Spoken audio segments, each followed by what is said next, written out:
Hey, what's up, everybody? Welcome back. My name is Dmack. Welcome to Dmack's podcast, where I talk to coaches, trainers, and players about their experience with their basketball journey. And today we have a special guest. He's from Latvia, and I want to say about 3 years ago, he was out here in Cali, playing with my prep academy here in Orange County. So we're gonna talk to him about his experiences out here and what he's done after he left Cali. Toms, go ahead and introduce yourself. Hey, what's up? My name's Tom. As Dmack already said, I'm from Latvia. I've been playing basketball for probably, I would say, yeah, over like 15, 16 years. That's a long That's not time. hell, yeah. Yeah. So, So, yeah. so how did you start playing basketball? Did you have like a big brother or like your family? Like, how did you start playing? My family, like, we don't have athletes in our family, so I was like kind of our first big athlete. I was like really energetic kid as a kid. I was really energetic, and my mom couldn't keep me like in touch, so she just like tried to like push me to some kind of sport. The first time they wanted me to play hockey, like ice hockey, but it wasn't close to our hometown, and playing hockey is really expensive. And the only thing like what was in my town was basketball, so they just pushed me to the basketball, and I just kind of loved it from the first day. Yeah, yeah. So, did you play like in your high school over there in Latvia? Like it's a little bit different than America. We don't have like those high school leagues type of stuff like America, where you have varsity teams, high school teams. We have pretty much like a youth basketball teams. Like each age group has their own basketball league, Okay. and you play against like different cities. We don't play against schools. Oh, okay, okay. I think that's mostly like in the States because other people always say it's not really the school. It's mostly like you play for your city. So I think that's pretty cool. Yeah, You do you have to be a yeah. do you have to be a good player to play on those teams, or it's kind of like you could just Oh, man, not Latvia, because in Latvia we don't have like a lot of people. So especially like if you live in a small city like I did, we barely had like a team. We only had like well, probably we started like when I was younger, we started with like 12 dudes. And then when I turned like 16, we only had like what, like five, six. uh So you don't have to be really good, but that's why when I was little though, I used to play a lot of minutes because we didn't have the guys that like could actually really hoop. So yeah. you would have to play a lot of minutes. When you were growing up, like before you like finished high school, how was like your practice schedule? Did you practice like every day? Was it like every other day? Like how often did you train? Because I know most players in the States, we practice all day, every day. Like Yeah. how is it in Latvia when you're growing up?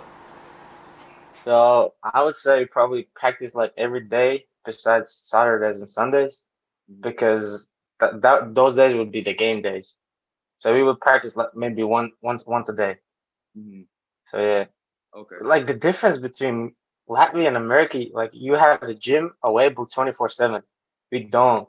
Like we have to reserve the gyms, and it cost us for to reserve the gym. So we just can't go to like a gym and play. Yeah. So yeah. Okay. So when you first came to California, were you surprised about the level of competition? Like, were you like, oh man, these guys are fast or these guys can shoot? Or was it like, oh, I can hang with these guys. This is nothing new. How was your first experience here? To be honest, in Cali, it was I thought it was like I could like compete with these guys when I went to the Cali. The basketball was different though. The basketball was so aggressive and like so fast. I wasn't used to it, but I felt like I always was like that fast kid, like when I played in Latvia. So I kind of got a hang of it. Mm-hmm. But that was only in Cali. Yeah. So when I went to the Chicago though, my first year, I swear to God, like my first like 2 3 months, I thought I'm in the wrong place. Yeah. Like I was like I can't like I'm gonna give myself credit. I was one of the best defenders in my country, like probably like top three. But when I went to the Chicago, I swear to God, I thought I'm in the wrong place. I got exposed. I got my ankles broken like first two months. I was like, damn. But Dang. then you get used to it. Uh-huh. Like it's just like, but that's the thing. Like if you don't get used to it, like you can fall off really easy. It's Yeah. like a lot of mental games when you go to states because it's just different. Yeah. Like y'all are a bunch of dogs there. Uh-huh. Hey, just hard. It's different. So but so I liked it. so It was for the cool. viewers, so we all know you went to what's the name? Morton College. It's a JUCO in Chicago. Yeah, more in college. So how Yeah. is that like a first of all, is that like a small city or is it like a big city where the school is at? So I was in Chicago. I think it's Cicero. Like I was like what 20 minutes down from downtown. Hmm. Like I would say it's big. Like I would say it's a guard. It's even called the guard city. There's like a bunch of guards. Oh, okay. So I don't know. I would say it's big. We would play like a bunch of teams, different teams. Okay. So how was the how was your experience there at the JUCO? I know you said like the level, like they were like good guards and it was hard for you to play defense, but other than that, what else did you experience there? It was crazy actually. My first year, we actually made it to the nationals. We Oh, actually made it to the nationals in our first year. It was crazy. The experience was so good. Like the level I reached there was like beyond what I thought I would reach in Chicago. But yeah, we had like a really good guards. We didn't have centers too. oh, So I don't know. It was crazy experience. I learned a lot. Like we had like American coach, but he really liked more European guys. mhm, So I was hated my first year there. I was the only white guy, and I was only European there, so I was hated there. mhm. His coach would play me a lot, and I don't know, bro, it was crazy. I really liked the experience there. So what Uh, did you have a big role on the team? Like were you one of like the main guys for your first year? y- y- yeah, actually, I don't know, maybe you remember me, but I always loved to train. I would always go hard and like always try and do as much as I can. Mhm. And coach really like saw us, and he would even start me my first year. So I would say my role was probably like to be like a not really like a glue guy, but I was kind of the guy who like kept the team together in a way. I don't know how to explain it though. But yeah, I just remember he like whenever somebody said that I wasn't supposed to play because I was only averaging what like 10 points. Like they said, like coach always told me like when I was on the court, the team was most efficient. Mhm. But I don't know what my role was. I was just the guy who would just go hard, like trying to hustle, Yeah. just be one of the dogs on the team. Mhm. I remember that about you. Like when you were here, you were the hardest worker. You were up you work harder than anybody on the team. And I remember the first time I took you to the sand dunes and we went like I think we went as a team or like a small group and you ran all the way to the top on your first time there. And that's surprising. Yeah, I've been going there for years, maybe like 10 years already. And I still struggle to run all the way to the top. And you did it. So after I saw that, I'm like, oh man, this guy must be working hard during his off time to be able to do that. And I feel like every team needs that, like that one hard worker, because it's kind of contagious. Like if you're working out all the time, maybe your teammates are going to be like, hey man, Tom's is always working out. I want to work out too. So I think that's really cool that you're that type of player. You even motivated me sometime. Like I would like hear that you're working out, or I see you wake up super early and go work out. I'd be like, man, I need to start working out more. So that's super good, man. Are you do you think are you still like that now? Because that was like 3 years. yeah. I feel like I'm just like since those 3 years I just got smarter. Like when I work out, like when I was in late, I was crazy. I swear to God, I had like we only had like what probably like a practice a day at Mhm. that point in time. Yeah, I would go by myself two more, three more times, and I would just kill myself. yeah, But right now, I think I grew. I'm just trying to like be smarter on myself, like work hard and like work smart as well. At that point, I was just work hard. yeah. I was that crazy guy who would say ball is life. Like, Uh-huh. but when you grow up, it's like okay, ball is not always life. You gotta be smarter. You gotta do this. You gotta do that. But I would say yeah, I still work hella hard trying to do. Cause I was in my life, I was like a little underdog, like whole my life.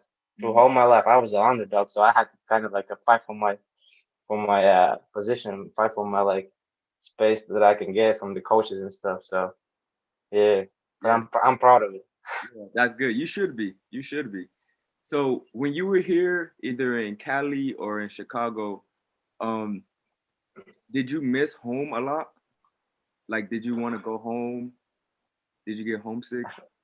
I feel like that's the one of the crazy things about me is that even when I was little, I would go to the camps, like basketball camps. We have basketball camps, and I would probably be one of the only kids that would be so happy to leave the house, so happy to go away from my family.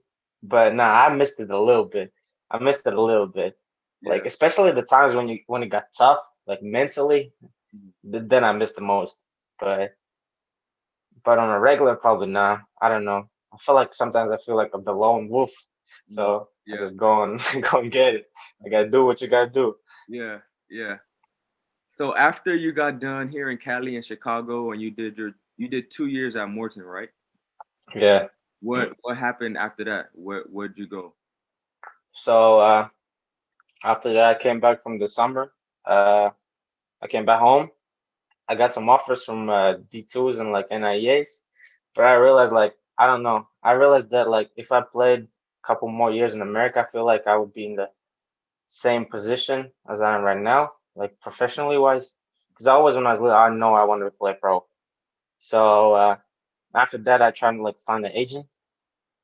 I found an agent and like got a deal in I think August in Germany in Regional One and went there, and then Corona messed everything up. So Yeah. Hey.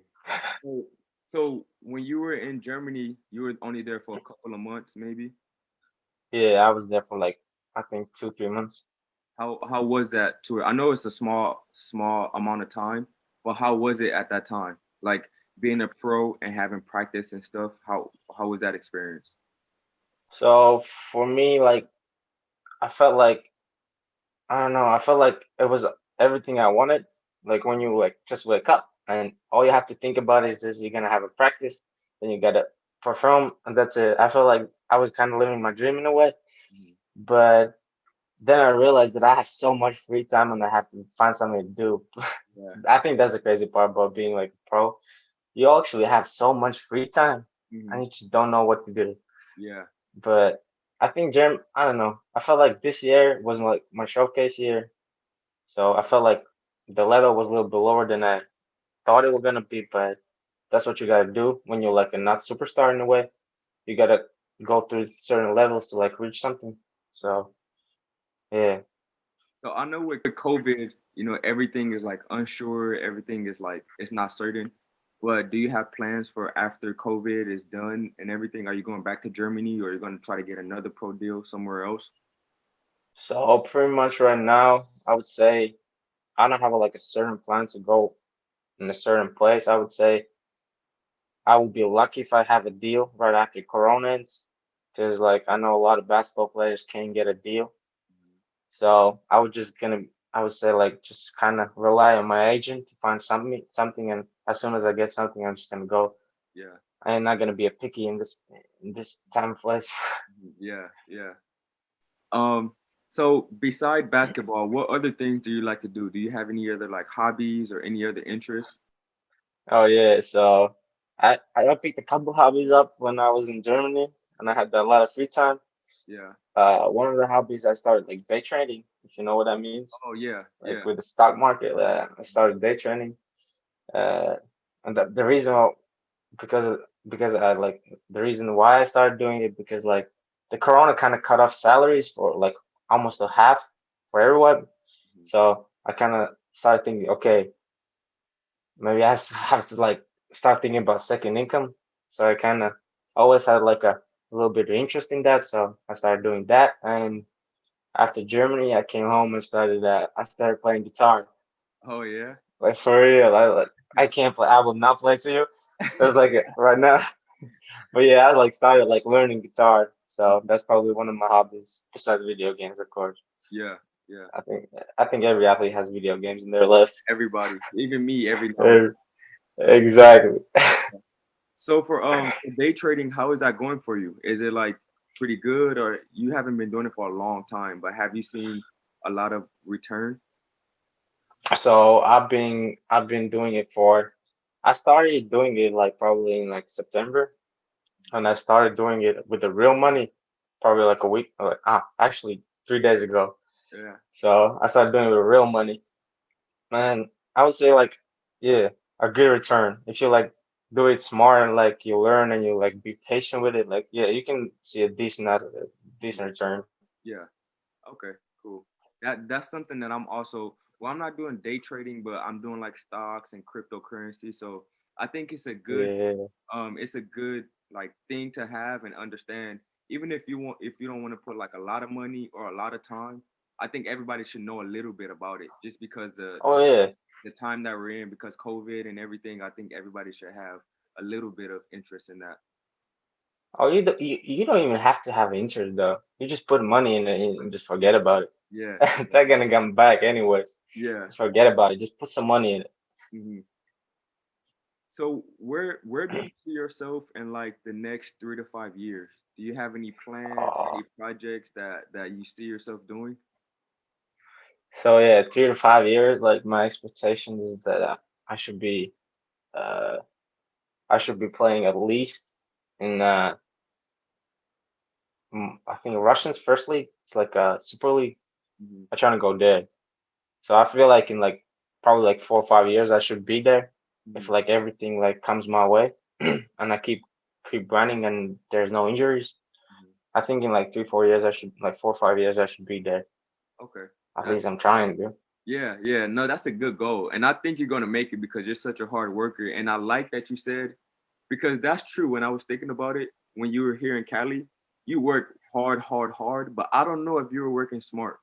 So now that you have Yeah, experience and you've been around a little bit, now you're working hard and smart.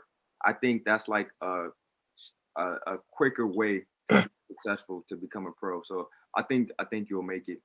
I hope you do. I have to. I have to. Yeah, And I can buy tickets for everybody to come watch my games. yeah, yeah. I'll be tuned in too. I could just send me a link, and if I gotta pay to watch it, I'll pay. Oh hell no! Go. If anything, for free. Yeah, No way I'm gonna let you pay. I appreciate you, man. So, at the end of every podcast, I ask my guests these 3 questions. So I'm gonna ask you these 3 questions now. Um, Okay. and Yeah, I'm scared. if you've seen if you've seen any of the podcasts before, then you probably know these questions. But the first question is, what do you consider success? Like everyone has their own idea of what it is. What do you consider success? Yeah, this is a tough one. Uh, I feel like success is when you feel happy and you feel like not even accomplished, you just feel happy about what you do Yeah, and like that you like kind of made your way to it. I feel like that kind of for me, I would be yeah, for me that would kind of success. If if I'm happy about myself, what I did and what I do and hmm, how I'm living, yeah, then I feel that's success. yeah, yeah. I think for that question, everyone has like a personal opinion of what success is. I don't think it's like Yeah, I don't think it's like a for sure answer. Just everyone has their no, about it. yeah. Imagine like, cause I know those parents that like want kids to be doing that, and they want to like the kid to achieve that, and like if you don't achieve that, you're not successful. Like, Mhm. damn, I just want to be happy. I want to do what I want to do. Yeah, Like that's when you feel successful. yeah. That's what I think. Got you, got you. So the second question is, so have you seen the movie The Matrix? A little bit. Yeah. Like it's been a long time since I've seen it.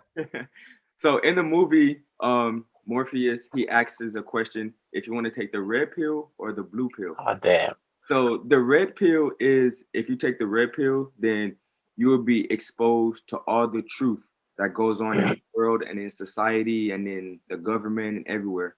Because there's a lot of things that's happening behind closed doors, a lot of things that we don't Oh know. yeah, So for sure. if you take the red pill, you will know all of this information. You will know all of these deep secrets. You will know everything. If you take the blue pill, you will just, stay normal, go to work, live your day life, have your family, but you won't know all the deep stuff. So would you rather take the red pill and know all the truth or take the blue pill and just kind of be normal and live your life? Damn. I don't know. I feel like the blue pill is the way to go. I don't Yeah. know. I might be lame for it, but I feel like there's so many things that people should not know. And if I knew about it, I think that would like kind of mess up my life because I just knew those things. Mm-hmm. And sometimes I wish I would not know those things, so I probably take the blue pill. Yeah, yeah. So yeah. I think I'm kind of in the middle a little bit because I want to know, but at the same time, I don't want to know because some of that stuff it hurts. Like it's really sad, or it's like Yeah. it's really messed up. So sometimes it's like, I wish I didn't know that. Like, so I know what you mean. I know what you mean. But I could see you using the red pill. I could see you. Uh, Yeah, I think I would want to use a red pill. Just I feel like you would regret it a little bit after. yeah, yeah. But I don't know. Even I ask this question to people all the time. Every podcast I ask this question.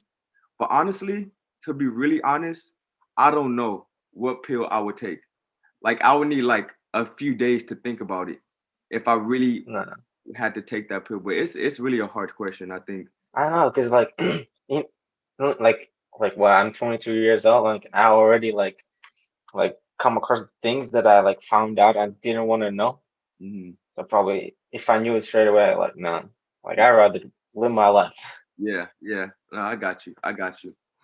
So Mm. the last question is not a question. It's like a statement or like a message that I want you to leave it for yourself to hear it in the future. So Yeah. if you watch this like 5 years from now or 10 years from now, what message do you want to leave yourself so you can hear it in the future? Damn, that's a tough one. Yeah. What message should I want to leave for me? Damn. Okay. Okay, Toms, if you listen this in like what, 10 years, 5 years, I hope you made it. I hope there was no major injuries that made you like stuck on someplace. I hope you got through it. Uh, I hope you increased your mental health and you stayed strong and like your family is all right. And uh, I just hope you're happy. Whatever happens to you, I just hope you're happy with your life. And that's it, probably. Yeah. No, that's good. And I'm sure like in like 5 years, you're gonna watch this and you're gonna be like, oh man, that's me talking to myself from the past. So that's why I like to do that because I think it'll be really interesting for you to see this in the future. I feel like I will be just cringed out in my mind watching this in 5 years. I'll be like, God damn, what was you thinking? Yeah. All right, man. So that's all the questions I have for you today. I want to thank you for joining the podcast. I know with the time difference, it might have been hard for us to schedule this podcast, but I want to thank you for taking the time out of your day to join me on the podcast. Damn, I thank you for inviting me.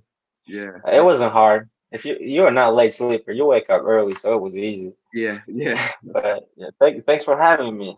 yeah, for sure, man. And That's for sure. in the future, I want to have you on again, just to see where you ended up and how your life is going and everything. So I hope you in the future you'll be ready to do another podcast with me. Oh, for sure. I'm gonna be cocky. Yeah, thanks, man. I appreciate you. Um, Thank you, bro. yeah, for sure. So for all my viewers, I want to thank you guys for watching again. You guys have been so loyal watching every episode. And again, I want to remind you guys that I'm now on Apple Podcasts. So the podcast app that comes on your iPhone or your Apple product, I'm now on that app. Just search up DMAX Podcast and I'll be right there. And again, thank you guys for watching. I appreciate you. I love you. And stay subscribe to the channel. Click the bell so you get the notifications that when I post new videos. All right. Thank you guys. Peace.